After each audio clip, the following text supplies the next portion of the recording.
Hello, everyone, and welcome to our first global panel of the day.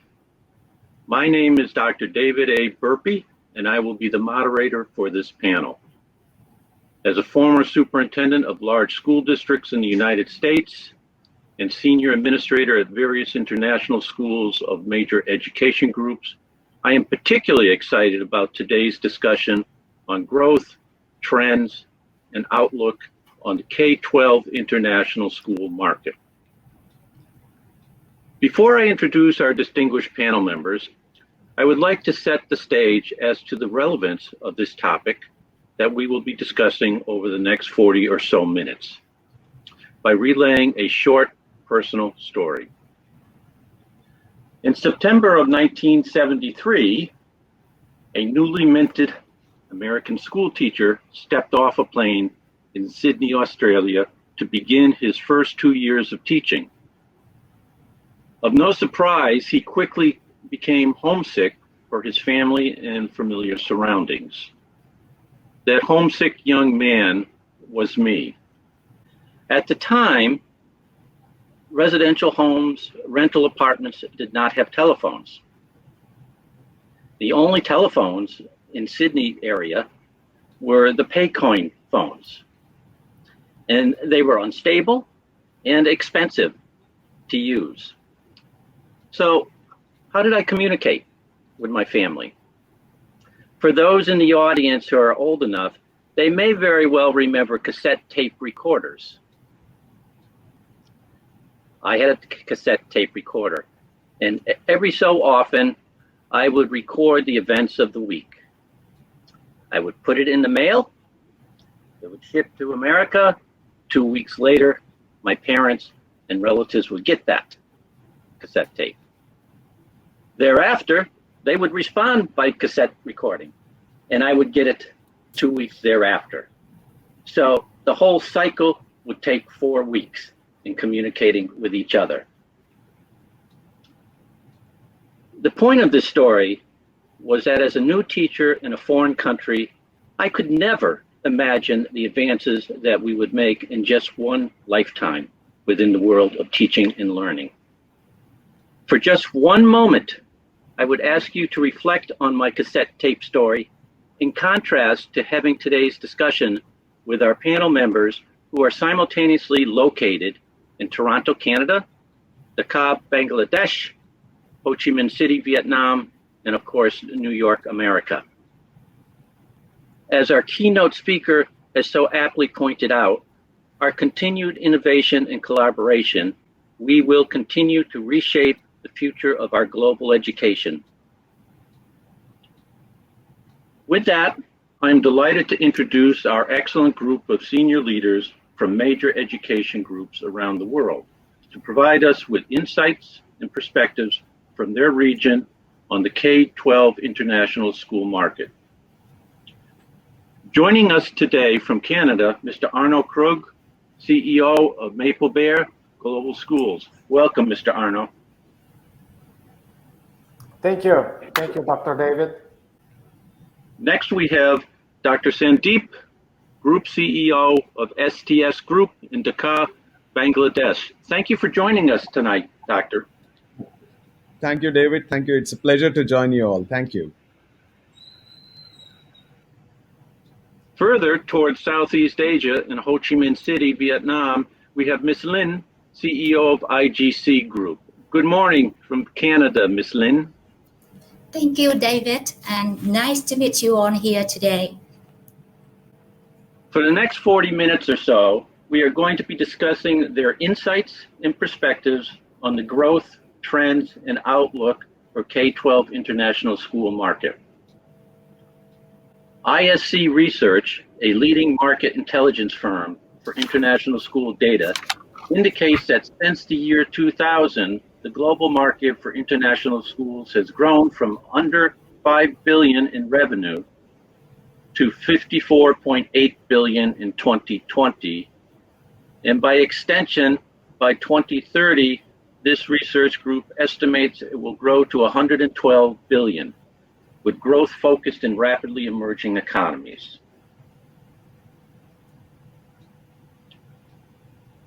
Ms. Lin, I would like to start with you.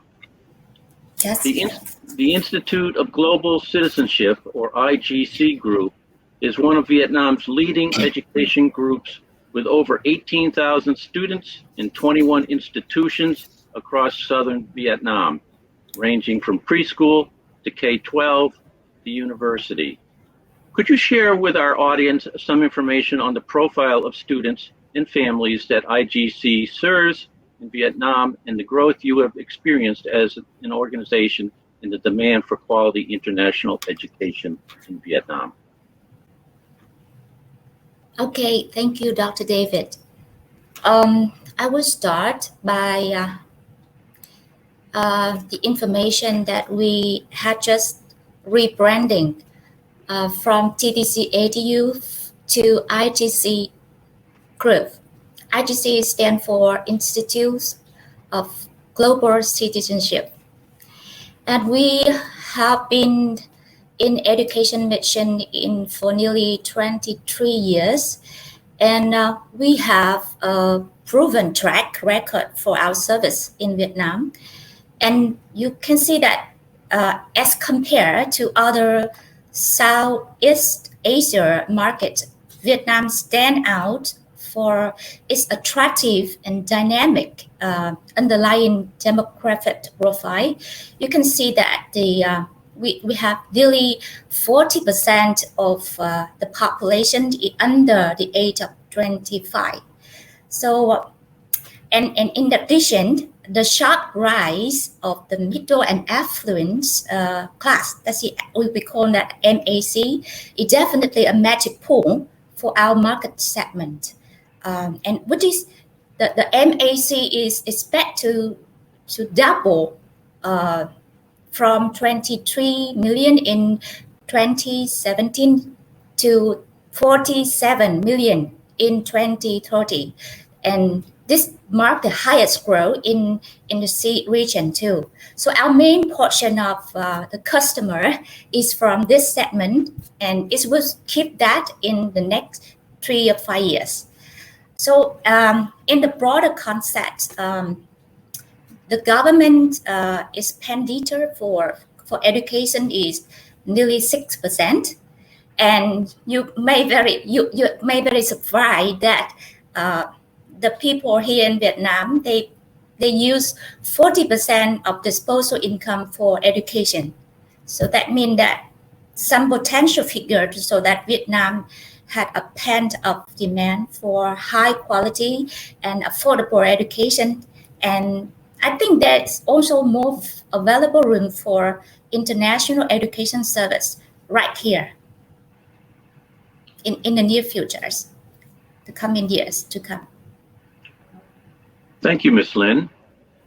As you know, in 2020, Vietnam was one of the few countries around the world experiencing a positive GDP growth. Despite the recent severe impact of COVID in Vietnam, the World Bank projects Vietnam's GDP will expand by about 4.8% this year. Do you feel that this macroeconomic growth in Vietnam has also led to continued foreign and domestic investment in international school development in Vietnam, or has the experience within the education sector been different? I think under the impact of COVID pandemic, it will be a little bit more difficult to make such an assumption or a guess for the coming future of investment. However, we have been witnessed an aggressive and vibrant market by the inbound and outbound investment for education as well.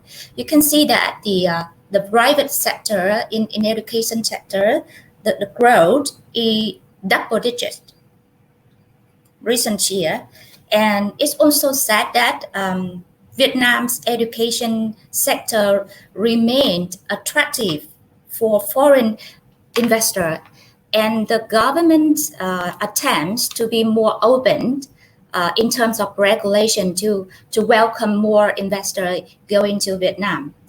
And I think one of the key factors is that the international qualification for K-12 and graduate or postgraduate are still demanding here. There's a gap and the demand is still there.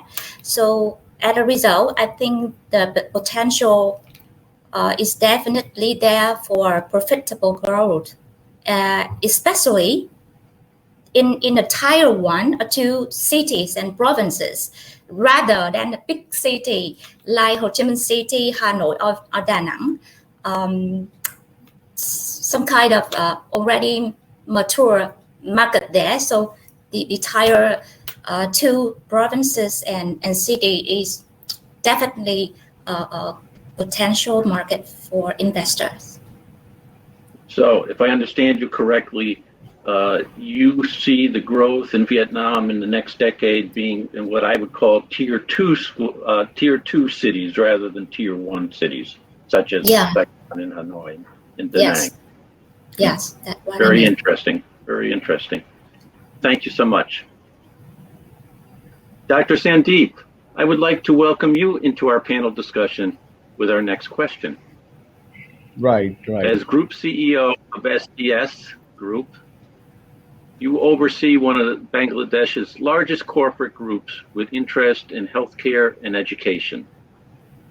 Within education, SGS Group operates Bangladesh's flagship international school, the International School of Dhaka, and continues to establish quality private schools under the well-known DPS school brand. What has made education and international school development an important priority sector of focus for the SGS Group in Bangladesh? Right. Dr. David, Arno, Lynn, it's a pleasure to be here. Thank you so much for inviting me and all the other esteemed speakers. Dr. David, your question is very relevant in this global economy. SGS Group is the largest private sector conglomerate in the care and education sectors. We operate various in example, Evercare Group Hospitals is operated by us. We have investors including Bill Melinda Gates Foundation, International Finance Corp, Texas Pacific Group. So as a multinational operating out here in Bangladesh, we are very cognizant of the requirements of growing economies and the fact that we ourselves are one of the biggest contributors to the Bangladesh growth. We also are almost in the requirements of the Bangladesh economy. Your question, was it that, where does this requirement for international education come? I'll just throw some facts at you. Like Vietnam, which has been rated among the fastest top 10 growing economies globally since the past few years. I don't know if you know that in 2019, Bangladesh was ranked globally as the 6th fastest growing economy Wow. globally by IMF. And this is a sustainable year. Then Vietnam and Bangladesh are absolutely top. 2020, you'll be placed the fastest growing economy in the world, and Vietnam.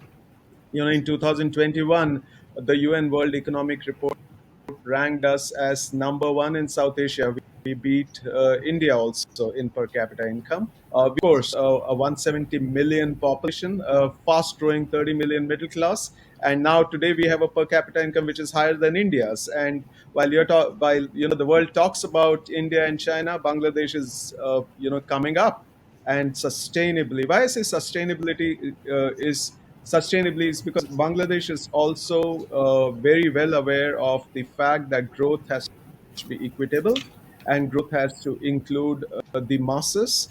It can't just be focused on one society. Now, if you look at this, you see that in terms of, for example, child education, we've left many of the neighboring countries and even developed countries behind. Bangladesh's net primary school enrollment rate today is 97.74%. We were a least developed economy and that's how the image is. But at 97.74%, I'm saying that in every village, you've got every child enrolled in school. Now, compared to US, where the enrollment rate is 95%. Australia is 96%. OECD is 97%. European Union is 97%, and we are above them. So, and that apart, the completion rate at the middle school is 98.52%. So you're talking about the majority of these students being given food, being given conducive circumstance, continue their studies, and majority are completing these. This is remarkable because this talks of a nation which is committed to ensuring that children are given education, they come out stable personalities, and they contribute to the growth of the nation. But why? And you will realize they do it every year, but Bangladesh was one of the main focus. Out here, we have more people coming into the labor market. Now, out of these 2 million people, only half a million are actually well trained. Now, as per Bangladesh government statistics, even overseas, 66% of our overseas employed Bangladeshi workers are skilled. Now, they are unable to grow up the scale, they are unable to themselves recognize capable labor force. Now, for us, 37% of the labor force falls between the 15 years to 29 years of age, and that's significant. And if you consider the demographic dividend, 63% fall between 15 and 49. I'm throwing these statistics to you because we work with these statistics every day, right? So I'm at a stage where I have excellent enrollment in schools. At the same time, there is a dichotomy that somewhere maybe the education is not adding to the skills of this labor market. Somewhere there's a disconnect where I'm a growing economy, I'm outbeating various countries of the world, I have a demographic dividend, I have youth on my side, I have students joining schools excitedly, completing schools, but when they come out, they're not skilled. There's some dichotomy that we realize exists, and that's the reason that we are so committed to bringing international standard education into Bangladesh, because we believe that while we really respect the education that is currently there, the world has moved on. Every year, and these are big figures. We have 13.8 million students right now enrolled in Bangladeshi schools. And every year, 1.5 million give the grade 12 exams. 1.5 million. And out of that 1.5 million, there's only 50,000 who go outside for international education. Now, again, I would have expected that figure to be much higher. So that's one reason we want to bring international right to the doorsteps of this 13.8 million students so that they are well aware of what they are missing out. And Such a Dr. David, I fascinating hope that perspective. answers the question. It is Thank such you. a fascinating perspective that you lend to the discussion. Dr. Sandeep, as a follow-up to your commentary, STS has also recently pioneered Bangladesh's first transnational higher education partnership with Monash College, establishing a pathway to Monash University in Australia. Your company has chosen to continue to invest in expanding international education offerings in Bangladesh, despite the economic and logistical challenges created by COVID. What has the experience been like to open a new venture partnership with a high-profile university like Monash during these economic and health concerned times? Dr. David, thank you for giving that question. Monash University is a South Asia giant, 58th in the world in the QS rankings. Now, the background of Bangladesh is it's a young country. It gained independence only a few decades back, and it's a country where international education was not present to date, and it was a full act for and studies. Finally, when the government saw the it was historic and landmark change. This is the first international higher education, and even India doesn't have such a campus. So the objective again is to create a benchmark in South Asia where children from different countries can come over and study international higher education degrees. your question, what has been the experience? It has absolutely exciting. We did a lot of research. In the past 10 years, Monash University had got just 250 students from the pathway program that they had in Bangladesh. With us coming in, this figure would increase perhaps times. But more importantly, for students, when they attend classes, we in all the program, when they attend classes, they would realize that the level at which academic teaching is apt for the past decade. It's action, the kind of material, the course that students are. I had just land up in a country. Monash University has been there many years. They've strongly encouraged, the intake of various leaders from various streams. They've given the Australia Awards with the Bangladesh Office. In many scholarships also that they have given. So for us, it has been really exciting. As the first and only approved international higher education center in Bangladesh. This is a historic moment. We hope that this leads to many other international universities coming in and Bangladesh becoming the hub of international education in South Asia, where children, focus on coming over, whether they are boys or girls, and more importantly, because Bangladesh is a very secular economy. It's one of the few economies Thank, which believes in gender equality. UN Women has recognized Bangladesh as having ensured gender parity in primary and secondary education. If you see maternal mortality, that has declined by 66%. Today, we are ranked 47th across the world in these parameters. And, thank, so at thank you, all, yeah, yeah. So at all levels, we are thank you, Dr. very progressive. Right, right, David. It's very, very positive profile. Thank you so much for sharing that with us. Right. And now, welcome to Mr. Arno. Thank you for being here with us. Mr. Arno, I would argue that Maple Bear is one of Canada's largest education groups in the world.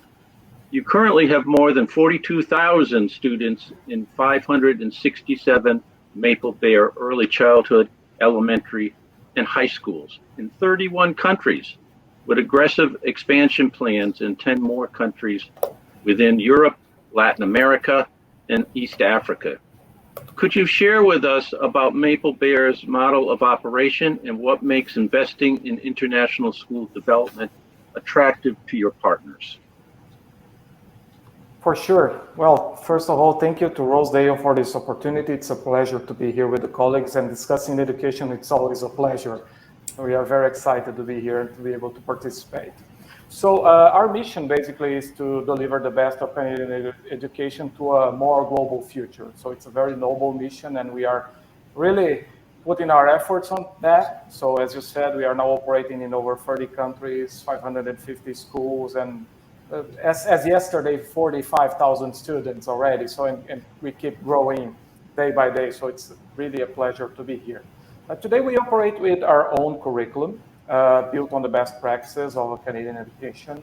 And to guarantee that we are transferring these best practices, we use a franchise-based system that guarantees that this proper curriculum is delivered all around the globe in all the different schools that we operate. We use bilingual immersion format, and Canada, as you know, is very famous for bilingual education, a specialist on the team for over 50 years, and we serve ourselves of this great know-how that Canada has. But also, Canadian education is well known as able to deliver great PISA results in the last 20 years or so in a large and vast country as Canada, and diverse in population and all the proficiencies that we have in all the provinces. So this is very spectacular for us. We use a lot of processes like quality assurance to also be able to guarantee that everything is delivered properly in each one of our schools. And we use a lot of training to support schools and to help teachers in class to deliver this curriculum that comes straight forward from Canada with over 250 faculty today in Canada, helping these days more at distance in a hybrid format, a lot of online processes, but of course, now that everyone is able to travel back to our countries and the countries we have schools, our Canadian trainers and faculty are going to be on the road again. So this is the kind of the secret of the Maple Bear history, is that through the franchise basis, we can guarantee that all the processes and all the curriculum is properly delivered in each one of those schools. And you asked about why to invest in international education. Well, in my view and the view that Maple Bear has is that education is a legacy business. Of course, it's a profitable business and needs to be for us to be able to reinvest in more quality, more teachers, more structures for the students. And as we have everything settled for the student in the center of everything we do, of course, we need to deliver the best. In the end of the day, it's a good business, but it's a business that changes lives. It changes the lives of our students through education and can also help to shape the future leaders of our community. So in the end of the day, it's good for everyone, and it's related to people. It's a people from delivered by people to people by people. Thank you for sharing your secret sauce recipe with us. As a follow-up question, Mr. Arnaud, I have noticed Maple Bear has a particularly large presence with a number of schools in Brazil, India, and Singapore. Looking towards the future, which countries or regions has Maple Bear identified as scalable future markets for growth, comparable to what you have done in those 3 countries? Oh, sure. No, and it's a pleasure to be here with my colleagues from Bangladesh and Vietnam. We are now operating schools in Vietnam. We are operating schools in Bangladesh, and these countries are growing rapidly, as just described by my colleagues. But we are also now focusing a lot on the USA. We are going to start our expansion in the US now, in the end of 2021, beginning of 2022. Also, Eastern Europe, all the countries, 21 countries on Eastern Europe are very keen to have the same bilingual education, the same principles of Canadian education also delivered. So we are growing very fast over there. Thailand, Africa, and now even Australia. So we are very pleased to be now able to operate in 6 continents. So basically from Brazil to Australia, from US, passing through Canada to China, we are present everywhere. Thank you for those comments. The next section that we're going to discuss are common questions, and I'd like to get a brief response from each of you in succession. I'd like to start with Arnaud, and then Sandeep, and then Ms. Lin. So the first question is, as far as outlook for K-12 international schools is concerned, what do you see as some of the major challenges of international school development in your region as we move towards continuing to live in a pandemic environment? Sure, thank you for the question, because those last 18 months are being very challenging, but also transformational. So the challenges sometimes become opportunities. So we are able to basically transform the way we teach and transform the way we deliver our curriculum through a full hybrid model these days that we can operate from 100% online to 100% offline. So the teacher decides every day what is the best format for the students. There's a lot of challenges, as Dr. Sandeep was saying here, that connection, internet, reliability on connection sources as part of the curriculum now is online. Also regulations to make this happen. If you need to go and continue to study at home, is this possible or not, depending on the country, yes or no. Homeschooling situations also that we're always discussing, but especially the best technology of all. A good teacher, prepared, well-trained, and really willing to deliver his best to students. I think that is the best challenge and opportunity at the same time, to find the right teachers that are keen to be now expanding their efforts to deliver the best quality education to all of our students. Thank you, Mr. Arnaud. Dr. Sandeep? Arno has already given major points, but I would like to add to the fact that from a growing economy perspective, uh, one of the challenges that our economies face in this segment, of the international curriculum, whether Cambridge, IB, whether edXST, these are all English based. And fact is that in Bangladesh or in India or in other countries, uh, there is a lesser focus English as the first language or even the second language, because in conducting business, conducting any work, the local courts are in Bangla language. Education in all these schools is in Bangla language. So the transition to an international English-based curriculum is a big, significant challenge that will be fuel operators when they want to operate here. Apart from what all that Arno has absolutely correctly pointed out. So this is one addition that we see. Thank you so much for your comment. Ms. Lin? Thank you, Dr. David and Anur and Sandeep.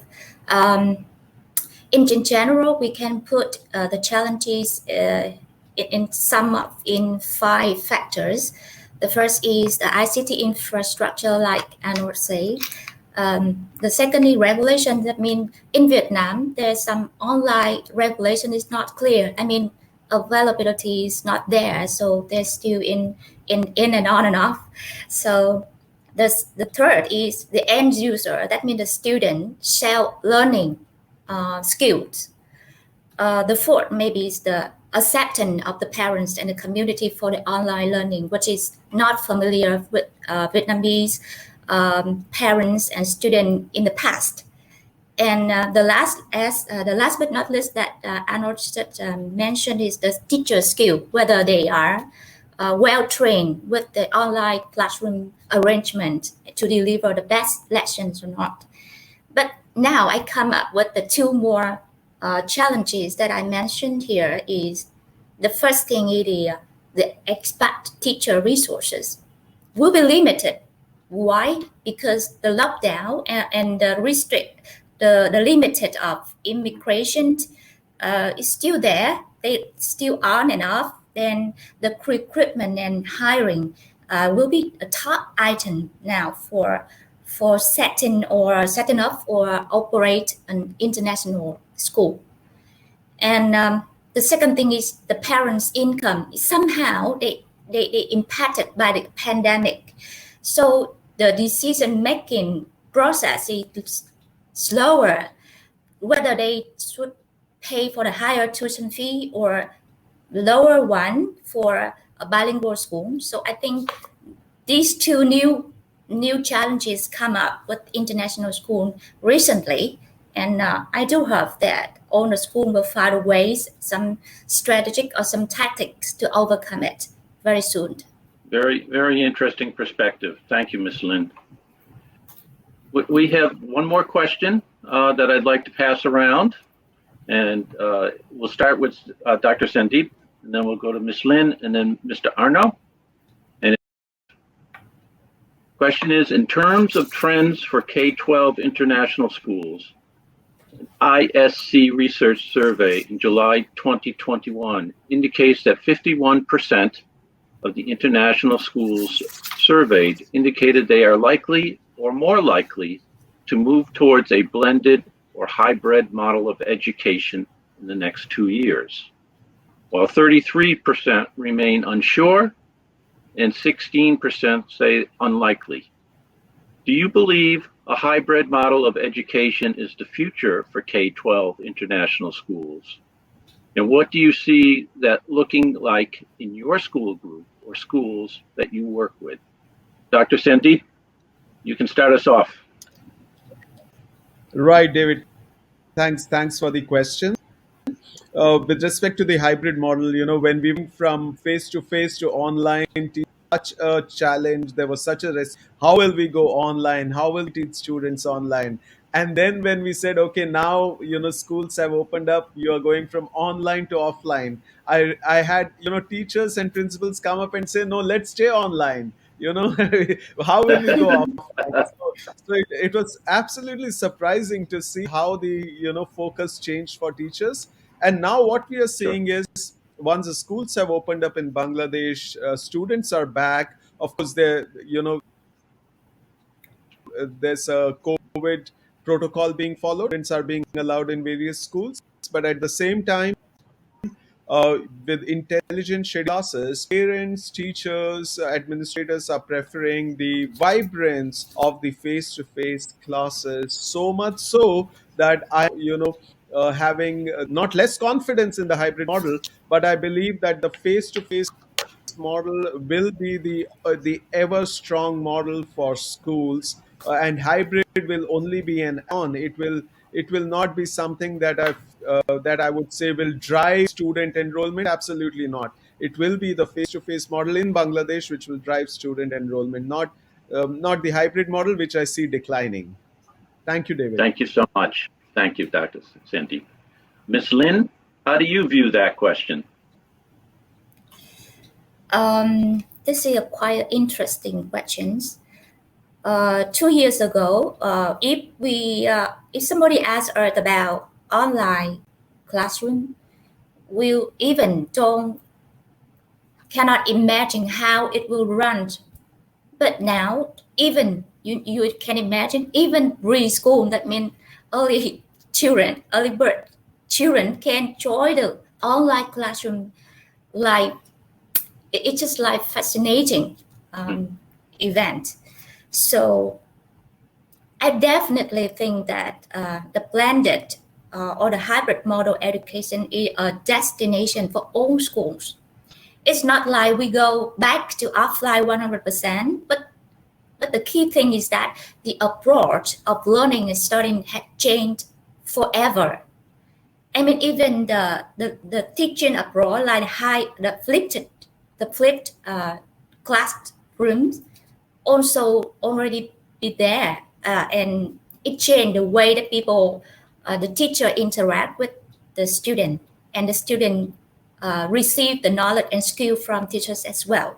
So within the IGC, we are preparing ourselves to go for such move in 2 years already right now, for the training of teachers, for the ICT infrastructure investment, and we think that that is the only way. That is the only way, especially in the new, I mean, a new setting of a new global education sector. The pandemic still going and the VUCA world. So I think that is a destination for us.